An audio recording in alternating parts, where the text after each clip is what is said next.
मरने के बाद कोई भूत क्यों बन जाता है? क्या आपने कभी रात के वीराने में इन्हें महसूस किया है? ऐसी भटकती अतृप्त आत्माओं के चुंगल में फंसे आदमी का क्या हाल होता है? भूखा प्यासा, बदले की भावना लिए क्रोध, द्वेष, लोभ, वासना आदि इच्छाएं और भावनाएं मन में लिए मरने वाला शख्स अवश्य ही वो भूत बनकर भटकता है।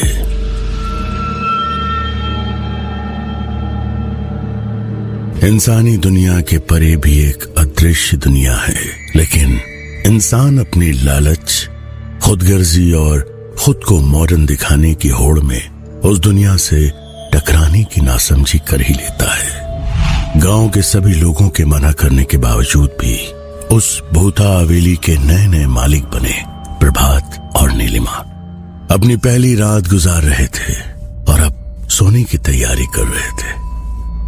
प्रभात इस वक्त नॉवेल पढ़ने में बिजी था और वैसे भी 21st सेंचुरी में प्रभात जैसा एक मॉडर्न बिजनेसमैन ऐसी भूत प्रेत के लॉजिकल बातों पर कहां यकीन करने वाला था। इतनी बड़ी जमीन, वो भी इतने सस्ते दामों में हासिल कर लेने और अपनी फैक्ट्री स्टैब्लिश कर लेने के बाद प्रभात को अपनी बिजनेस स्किल्स और कॉन्टैक्ट्स पर गर्व हो रहा था। वीरानगढ़ एक ऐसी श्रापित और मनहूस जगह थी कि जहां के किसान जी तोड़ मेहनत के बाद भी मुट्ठी भर अनाज में अपना घर चलाने को मजबूर थे। अगर फसल अच्छी हो जाती तब भी किसानों के हिस्से में थोड़ा ही आ पाता था, बाकी अपने आप सड़ जाता था या उसमें आग लग जाया करती थी। उस गांव के राज बाहर की दुनिया में उजागर करने वाला आज तक कोई भी सही सलामत बचा नहीं। गांव को लेकर गांव के लोगों का गांव छोड़कर जाने का मतलब भी असमय दर्दनाक मौत को गले लगाना ही था। मिस्टर भारद्वाज उस फैक्ट्री की जमीन के साथ साथ ही अब वीरानगढ़ के उस रहस्यमय हवेली के भी मालिक बन चुके थे। उस हवेली के हर कमरे में बड़े बड़े झूमर लगे हुए थे। तलवारें और ढाल दीवारों पर जहां तहां टंगी हुई थी। उसे बनाने में ज्यादातर काले पत्थर का इस्तेमाल हुआ था और लगता था कि वो कोई पुराना राजमहल था। वहां के माहौल में मनहूसियत ही मनहूसियत फैली हुई थी। वो शानदार हवेली जो बरसों से बंद पड़ी थी, किसी शमशान की तरह वीरान लग रही थी। 100 से ज्यादा कमरों वाली उस हवेली में सैकड़ों राज दफन थे। प्रभात, क्या तुम्हें नहीं लगता कि यहाँ सब कुछ बहुत अजीब है? मैंने गांव वालों के मुंह से भूत प्रेत की बातें सुनी हैं। मुझे बहुत डर लग रहा है। नीलिमा ने अपने पति से कहा। हंसते हुए प्रभात ने कहा, नीलिमा, तुम कब से इन दक्यानूसी बातों को सच मानने लगी? इस गांव के सभी लोग अजीब हैं। उनकी बात छोड़ो। वी आर मॉडर्न पीपल, हाँ? And how can we believe in such superstitions? हम इन गांव वालों की तरह कम पढ़े लिखे और पिछड़े हुए नहीं हैं। देखो, हमारी फैक्ट्री भी बिना किसी प्रॉब्लम के स्टार्ट होने को है। हवेली की सफाई भी हो चुकी है। फिर भी तुम क्या बेकार की बातों के पीछे पड़ी हुई हो? क्या तुम मुझे ये नॉवेल पढ़ने दोगी और ये फालतू की बातें सोचना बंद करोगी? I think you need rest, okay? तभी उस बुतहा हवेली के कई सारे दरवाजे एक साथ जोर जोर से बजने लगे। लाइट्स अचानक बंद चालू होने लगे। इससे पहले कि वो दोनों कुछ भी समझ पाते, अजीब अजीब सी आवाजें आने लगी। कुत्ते रोने लगे। प्रभात ने अपनी पत्नी नीलिमा को समझाते हुए कुछ कहा। डरने की कोई बात नहीं डार्लिंग, यहाँ इस तरह की आंधियां चलती रहती हैं और जानवरों की आवाजें आती रहती हैं। लेकिन प्रभात के ऐसा कहते ही उनके कमरे में लगी बड़ी सी पेंडुलम क्लॉक की आवाज उस हवेली में गूंजने लगी।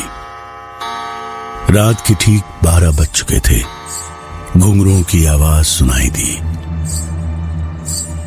और कुछ ही देर बाद नीलिमा ने देखा कि लाल जोड़ा पहने हुए एक औरत उसके सामने से बहुत तेजी से गुजरी।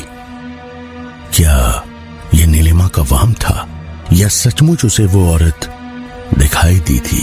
पता नहीं कहां से नीलिमा के गालों पर खून की बूंदें टपकने लगी। अब वो हद से ज्यादा डर चुकी थी। जो भी हो, नीलिमा ने प्रभात को उस औरत और खून की बूंदों के बारे में कुछ बताना चाहा, लेकिन डर के मारे उसके मुंह से आवाज ही नहीं निकल सकी। कमरे में अचानक लाल रंग का धुआं फैलने लगा और अजीब सी चंपा के इत्र की महक आने लगी। प्रभात, मुझे बहुत डर लग रहा है, हम दोनों को ही यहाँ नहीं आना चाहिए था। घबराई हुई नीलिमा ने अपने पति का हाथ पकड़ते हुए कहा। कमरे का टेम्परेचर अचानक से बहुत कम होने लगा। ये इत्र की खुशबू और ये धुआं सब कहां से आने लगा? अचानक इतनी ठंड क्यों लगने लगी है? यहाँ कुछ तो गड़बड़ है, मेरा दिल बैठा जा रहा है, नीलिमा ने आगे कहा।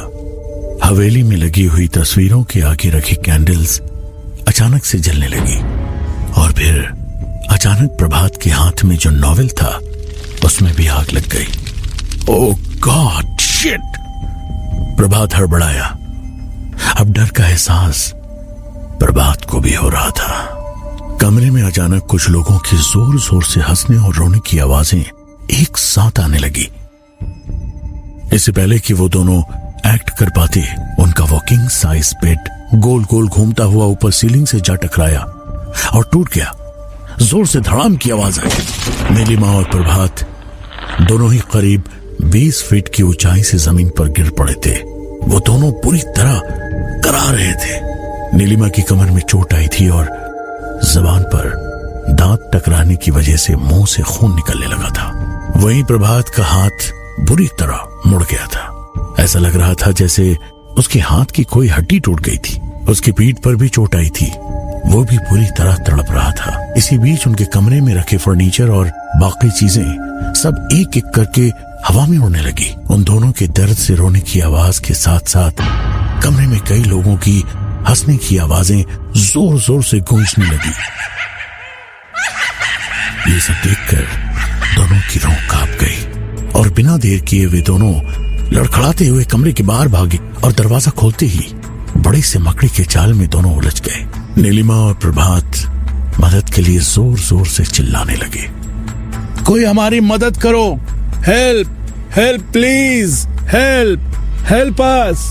वो लोग इतनी रात में चिल्लाने के अलावा कर भी क्या सकते थे? वीरानगढ़ में मोबाइल नेटवर्क भी बहुत पुअर था, इसलिए वे लोग अपनी आवाज भी बाहर नहीं पहुंचा सकते थे। प्रभात, अगर हमें कुछ हो गया तो हमारे बच्चे सिद्धार्थ का क्या होगा? और हमने तो उसे कुछ बताया भी नहीं है। डर से कपकपाती रोती हुई नीलिमा ने अपने पति से कहा, ये सारी बातें बाद में करते हैं नीलिमा, पहले अपनी जान बचाओ और यहां से भागो, प्रभात ने कहा।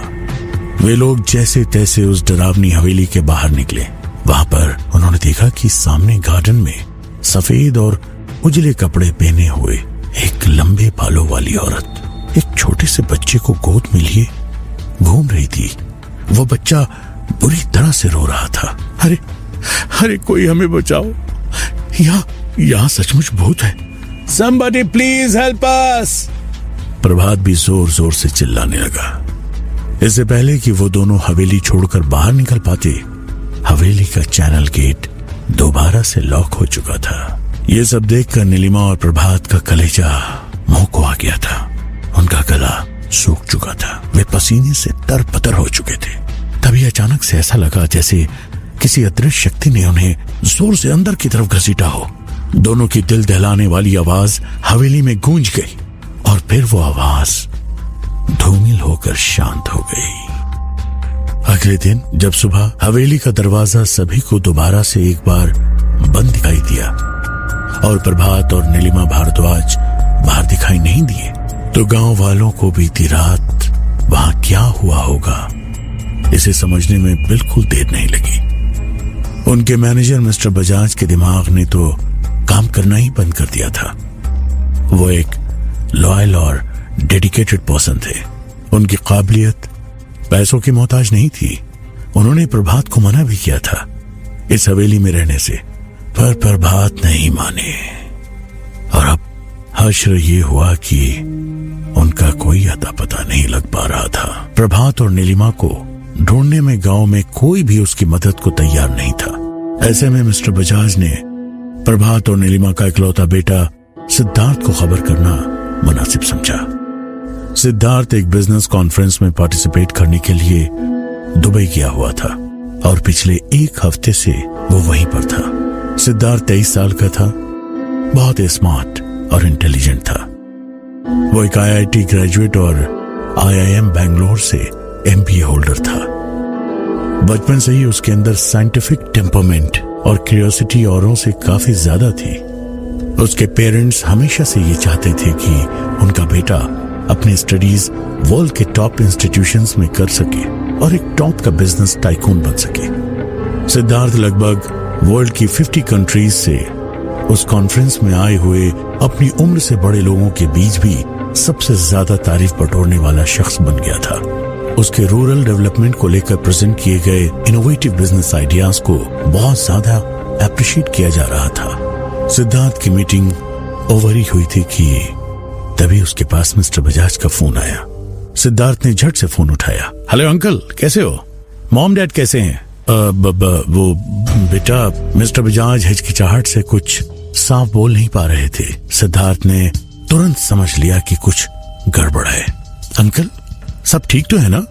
सिद्धार्थ ने कंसर्न होकर पूछा।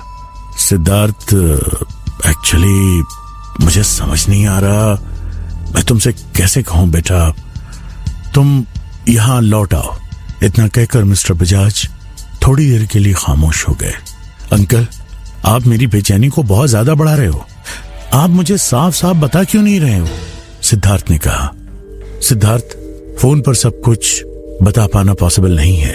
तुम अगर हो सके तो नेक्स्ट फ्लाइट पकड़कर दिल्ली वापस लौट आओ। इतना कहकर सिद्धार्थ के मैनेजर मिस्टर बजाज ने फोन डिस्कनेक्ट कर दिया। मिस्टर बजाज की कॉल डिस्कनेक्ट करके बजाज जैसे ही मुड़ा, अचानक से उसके आगे एक बूढ़ा बाबा आके खड़ा हो गया। वो अजीब गरीब सा दिखने वाला बूढ़ा आदमी चेहरे से बहुत गंभीर दिख रहा था, जैसे उसने अपने सीने में कई खौफनाक राज छुपा रखे हो। एक बार तो बजाज उसे देखकर डर गया, पर तभी गांव वाले आपस में बातें करने लगे। अरे बाबा आगे, बाबा आगे। मिस्टर बजाज ने समझ लिया था कि ये बूढ़ा इस गांव का सबसे जानकार लोगों में है, जिसे पूरा गांव इज्जत देता है। इससे पहले कि बजाज कुछ पूछ पाता, बूढ़े बाबा ने उसे कहा, उसे यहां मत बुलाओ, एक बार फिर तबाही की आवाज मत दो, सब खत्म हो जाएगा, उसे रोक दो। बजाज ने हैरान होकर पूछा, किसे? बाबा ने कहा, अपने मालिक के इकलौते बेटे को। ये सुनकर बजाज के रोंगटे खड़े हो गए। लेकिन ऐसा आप क्यों कह रहे हो बाबा? मैनेजर ने पूछा। इसका जवाब तुम्हें यहां कोई नहीं दे सकता। बस इतना समझ लो कि इस गांव में जो एक बार आया तो वो कभी वापस नहीं जा पाया। हवेली का दरवाजा खुलवाकर तुम्हारे मालिक ने उन ताकतों को फिर से जगा दिया है। तुम मेरे पीछे आओ, मैं तुम्हें कुछ दिखाना चाहता हूं। उस बूढ़े बाबा ने कहा, उस पेड़ से टंगी हुई उन तीनों लाशों को देखो। ये वही लोग हैं जिन्होंने तुम्हारे मालिक को इस जगह के बारे में बताने की कोशिश की थी। उस ताकत ने आज इनकी भी जान ले ली। एक बड़े से बरगद के पेड़ की तरफ इशारा करते हुए उस बूढ़े बाबा ने कहा। उन गार्डन से लटकती लाशों को देखकर बजाज की रूह कांप गई। मानो उसे यकीन हो गया था कि प्रभात और नीलिमा का भी यही हाल हुआ होगा। उसी बीच गांव के एक शख्स ने आकर कहा कि फैक्ट्री में आग लग गई है। सभी गांव वाले हैरान रह गए। सभी के चेहरे पर मातम छा गया। इतने दिनों बाद तो उन्हें रोजगार मिला था, 2 वक्त की रोटी का इंतजाम हुआ था, अब वो भी खत्म हो गया। इस खबर ने गांव वालों को अंदर तक तोड़ कर रख दिया। हर तरफ बस उनकी चीख पुकार सुनाई देने लगी। हे भगवान, हे भगवान, हे भगवान, हे भगवान। ये तो सचमुच बहुत बड़ी मुसीबत है। ये सब क्या हो रहा है? चाहे जो भी हो, मुझे सिद्धार्थ को रोकना ही होगा। सुशील बजाज ने अपने आप से कहा और तुरंत सिद्धार्थ को फोन किया। तभी अचानक से उनका मोबाइल एक स्पार्क के साथ बंद पड़ गया। बजाज ये देखकर डर गया। बूढ़े बाबा ने कहा, अभिशाप, अभिशाप। बजाज समझ चुका था, अब उसके पास और कोई चारा नहीं है। सिद्धार्थ अगली फ्लाइट पकड़कर रात को भी दुबई से जयपुर आ जाएगा और कल सुबह तक गांव भी पहुंच जाएगा और उसके रोकने के लिए बजाज को गांव के बाहर जाना ही होगा। सुबह होते ही मिस्टर बजाज सिद्धार्थ को रोकने के लिए अपनी कार में निकल चुके थे। फ्लाइट सुबह 3 बजे जयपुर इंटरनेशनल एयरपोर्ट पर लैंड करने वाली थी। कार के गांव पार करते ही शमशान के पास सड़क किनारे लगे बरगद के पेड़ के नीचे से गुजरती हुई कार के सामने अचानक से एक पेड़ की बहुत बड़ी डाल गिर गई। ब्रेक लगने से पहले ही कार उससे टकरा गई। धड़ाम जोरों की आवाज हुई। मिस्टर बजाज का सिर कार की स्टीयरिंग से बहुत जोर से टकराया। उनके सिर से खून की धार निकलने लगी। कार के बाहर निकल पाना उनके लिए लगभग नामुमकिन हो गया था। उनकी आंखों के आगे अंधेरा छा रहा था। तभी अचानक कार के सामने के शीशे पर उन्हें एक बेहद खौफनाक चेहरा दिखाई दिया और डर और दर्द के मारे जोर से चिल्लाए। तभी एक पत्थर आके उनके कार की खिड़की से टकराया और खिड़की का कांच टूट गया। सामने सिद्धार्थ खड़ा है। अंकल डोंट वरी, मैं आ गया। सिद्धार्थ गांव के अंदर आ चुका था। उसे पास देखकर मानो बजाज ने स्ट्रगल करना छोड़ दिया और उनकी आंखों के आगे अंधेरा छा गया। अब क्या होगा? क्या सिद्धार्थ भी उस अनजान शक्ति का शिकार बन जाएगा जिसने उसके माँ बाप को गायब किया है, या फिर सिद्धार्थ अपने माँ बाप को ढूंढने में कामयाब हो पाएगा? आखिर कौन है ये शक्ति जिसने इतने सालों से गांव वालों का जीना हराम कर दिया है? उसके बारे में बातें करने पर लोग मारे क्यों जाते हैं? ऐसे अनगिनत सवालों का जवाब जानने के लिए